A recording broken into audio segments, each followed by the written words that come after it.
Hey kids, this is Ivan. How you doing? What happens to me every once in a while is I end up making a video series that I never really intended to make.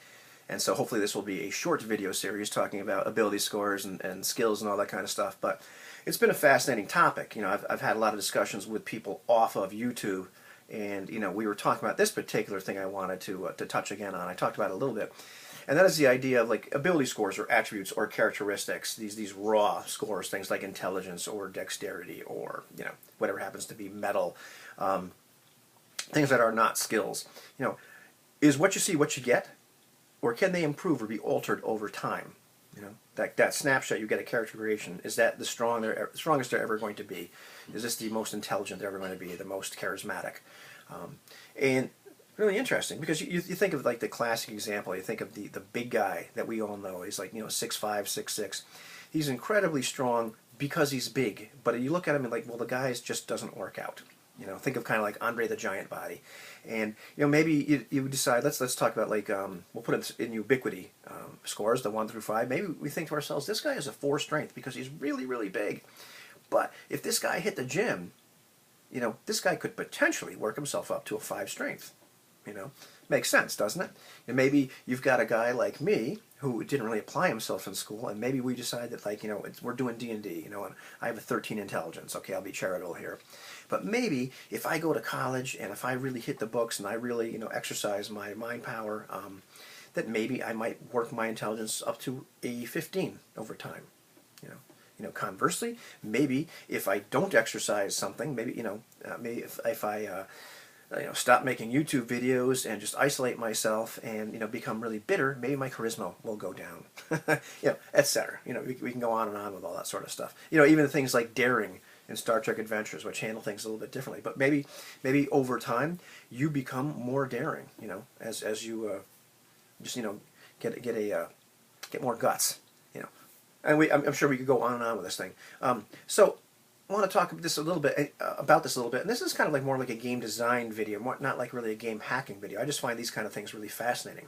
You look back, and I promise this is not a D&D video, but you look back all the way to first edition Dungeons and Dragons, and they're actually tucked away in the Player's Handbook and the Dungeon Master's Guide were a couple little sections on altering ability scores, and most of them were based on age. And I think they broke it down to like 5 different age categories, and it might have been like really young and adult and middle-aged and old and venerable. And the abilities took negative or positive modifiers depending on the age you were, and was very very predictable. Your wisdom got higher the older you got. If you were young, you actually took a hit on whatever wisdom you rolled. Likewise, your constitution followed the opposite arc. I think strength might have, don't quote me on this, but I think strength might have actually peaked out right in midlife, that sort of thing. So they kind of took a stab at realism, like what would the effects of age be on these ability scores over time. I think hardly anybody ever used it. Most people forgot to apply those modifiers at character generation when you were making young characters, and also like very few people ever played a character for so long that they became venerable. They tended to die a lot, if you recall. But it was in there. The other thing they actually put in the book, in the Dungeon Master's Guide, were these books that you could find. Where if you studied the thing, and then applied what it said for like something like a month or 2 months, you could actually raise an ability score by 1 point. It was a big deal. Might not even have a mechanical effect, but that was about what was in the game in terms of altering ability scores, other than like other kinds of magic that might befall you and give you some kind of advantage, or have a despairing effect. So look at other games. In Ubiquity, you can raise the scores of your attributes, like I talked about with the strong guy in the beginning of the video. It is costly experience point wise. The higher you're raising your attribute, like it costs more to raise an attribute from 3 to 4 than it does from 2 to 3. And not only that, but you have to make, it has to make fictional sense. If all of a sudden I decide that I'm going to raise Philippe Moreau's charisma from a 2 to a 3, and I spend my experience points that way, I have some splaining to do. Like, what were you doing? Like, I better be, before that ever happens, have this guy in the game going to charm school and hanging out with Brice Core an awful lot more, learning, the ways of the silver tongue, etc. Spending some time at court, learning, to get rid of some of his backwater ways. That would make fictional sense. I believe, Anthony in his Leagues of Gothic Horror play-by-post game run by Murder Bunny, I believe he was playing, or is playing, a spy who was in prison, in prison for a long, long time.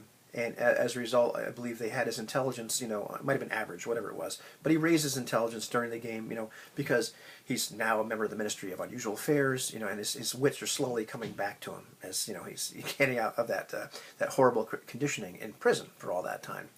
And he, got more, got healthier, etc. That makes sense. That's part of the fiction. Looking at Genesis, which is a game that I'm just about finished reading. There's the system that runs the Star Wars system for Fantasy Flight Games.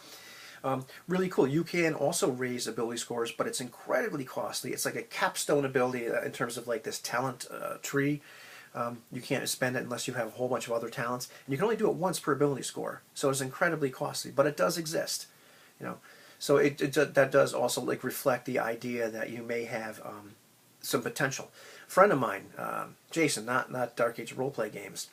He has this fantasy heartbreaker game. It's called Dungeons Deep. I actually talked about that in another video. Just going to play, like, I think we were playing some Conan, the whatever he called the game at the time. It was like the module or the adventure we were doing. And I got a chance to take a look at this. He did a lot of really interesting things with it. It is a Dungeons and Dragons kind of based fantasy heartbreaker, but cool stuff in there. But one of the things he had on the sheets, and he was having me, I was reading it and asking the questions, is you start out with a current ability score and then your theoretical maximum.